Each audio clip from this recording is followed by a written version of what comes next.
Hayanisha gurishwa hari ibintu bitandukanye bikoregwa muri ivyo bihugu bigize umuryango wa Afrika y'Ubuseruko, byaba ivyambagwa, ibifungurwa, ibisharizo, ibikoresho vyo guteka, ibinyobwa n'ibindi. Manirambona Straton yaserukiye ishirahamwe Credible Designs ryo mu gihugu cy'u Rwanda rikora utugenegene canke ubukorikori mu Kinyarwanda, inkoko, ibikomo n'ibindi. Avuga ko kuri we iryo hayanisha gurishwa rifise akamaro kuko rituma ivyo bakora bija habona bikabona kugurishwa. Avuga ko ivyo bahingura babikora mu bintu vy'imyanda nk'imifuniko y'ibiyeri, ibisigarira by'ibitambara bakabikoramwo udukeka batereka ko amabakure mu gufungura, amasakoshi, ibiseke, inkoko, udutako tw'abigeme n'abakenyezi n'ibindi. Ati biraha akaryo abarundi, abakenya n'abandi kumenya ibikorerwa mu Rwanda. Sirabahenda Inosa nawe umurundi wo mwishirahamwe Bon Flambeau rihingura imbabura butabazi zicanishwa ibisigarira vy'amakara canke incenga. Avuga ko kubera iryo higanwa yiteze ko ivyo bakora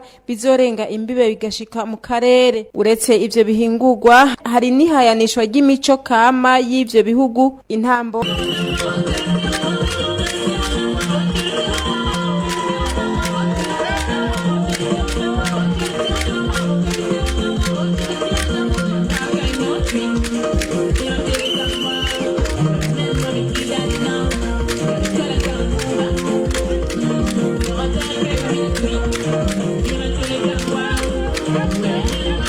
indimi.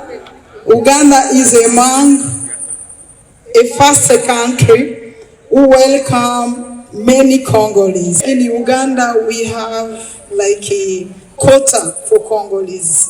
Hamwe rero no gutumirira urwaruka ruriko ruriga amashure kuja kunonosorera ubumenyi bwabo mu makaminuza y'ibihugu bigize uyo muryango. Tubamenyeshe ko iryo hayanisha gurishwa ryatanguye kwigenekerezo rya 5 Kigarama rikazorangira kwigenekerezo rya 15 Kigarama uyu mwaka, rikaba ribaye ku ncuro ya 23.